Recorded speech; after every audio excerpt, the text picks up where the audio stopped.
Hey Garden Nerds, I'm Christy Wilhelmi from Gardenerd. I got a request for a video on seed saving for beginners. So let's explore that today. The first thing you need to know is the difference between seeds you can save and seeds you shouldn't save. So let's start there. Hybrid, open pollinated, and heirloom are the three things you need to know, the difference between. First, let's start with open pollinated. Open pollinated means that it is pollinated. It's a variety that's been pollinated via the wind, birds, bees, etc. And so if you save seed from the fruit of that plant and plant it and grow it out, it's going to result in a fruit that's very, very much like its parents. Heirlooms are open pollinated seeds, so they behave the same way. They're just a seed that has been handed down from generation to generation. So those are going to be more interesting than some of the other things that you see out there in the world, like the stripy tomatoes and the funky, old peppers and stuff like that. Those are heirlooms, but they are open pollinated. Hybrid seeds are, the more popular varieties that you see in the nursery, like Celebrity and Early Girl and Best Boy and that kind of stuff. And those have been bred in a controlled environment, and this is not genetic engineering. Hybridization has been done for thousands of years. And basically they are tracking the traits of a very specific line of parents, two parents, and then they cross those parents in a controlled environment so nothing else can get in the way.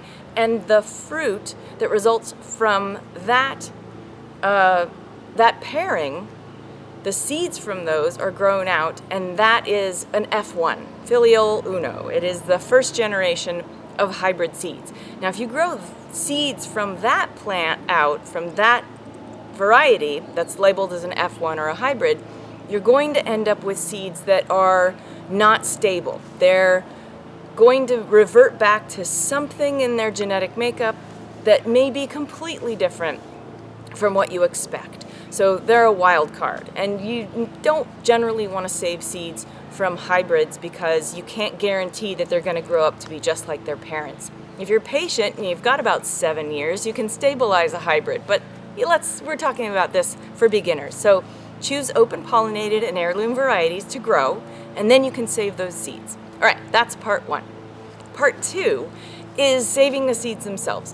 What are the easiest seeds to save?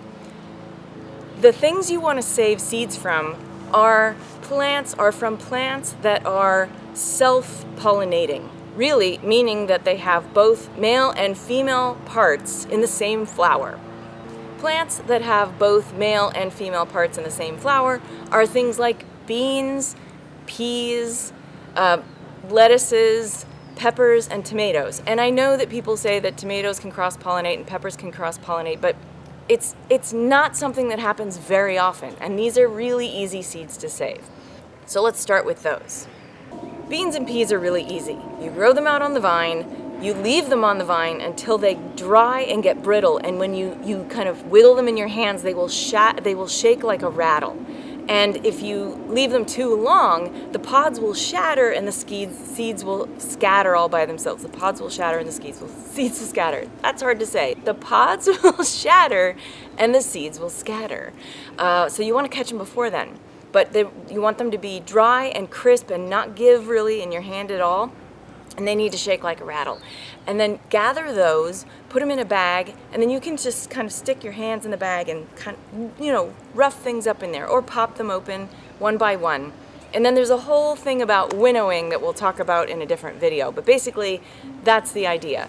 For other things like tomatoes and peppers, basically tomato seeds have a little membrane around them. It's a gel that you need to dissolve before you save those seeds, before they're shelf stable.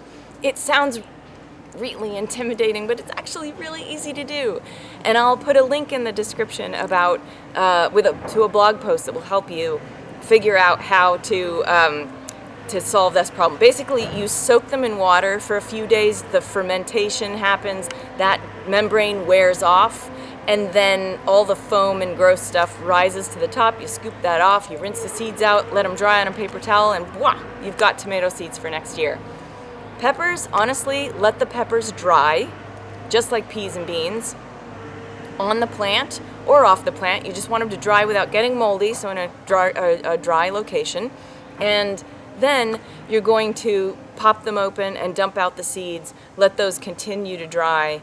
And then the thing you need to know most about saving seeds is that when you put them away for storage, you need to put them in the freezer for 3 days before that, because that kills off any possible bean weevils or other insects that might be microscopic and hanging around on those seeds.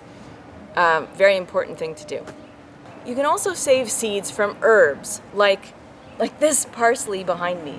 Let me show you what this looks like. Here's a good example.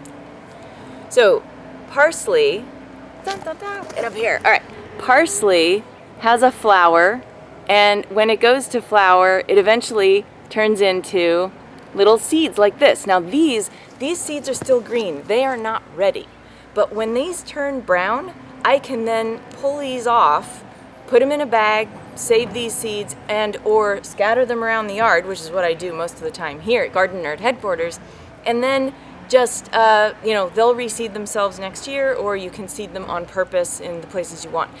Things like this, like parsley, cilantro, fennel, and dill, they're umbels. They're in the umbelliferae family. They all work the same way, and saving seeds from them is very easy. You can also save the seeds from lettuces. They're self-pollinating, so they don't tend to cross, but if you're really worried about them growing, if you're growing a lot of different varieties right next to each other, you may want to just let one variety go to seed at once. And lettuces, you want to put a paper bag over the top of the seed head as the lettuce gets tall and bolts to seed.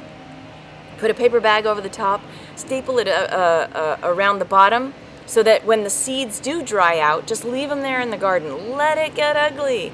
And when the seeds do dry out, then you'll be able to snip off the bottom of that plant, or the top of that plant rather, turn it over and let the seeds continue to dry out, and they will fall into that bag, and you can sift and winnow thereafter. So for easy seed saving, stick with beans, peas, tomatoes, and peppers, lettuces, and some of these umbelliferae herbs. That's it. That'll get you started. Seed saving is such a huge subject, and you can dive deep into those more difficult to save seeds. Just choose heirloom and open pollinated varieties, save the seeds I mentioned in this video, and you'll be on your way. For more information about saving seeds and growing the food, and especially about heirlooms and all that kind of stuff, visit gardenerd.com, because we're all about heirloom and open pollinated varieties there. If you like this video and found it helpful, please subscribe and like it and share it with your friends, and consider becoming a Patreon subscriber to support all the free stuff we do here at Gardenerd. Happy gardening!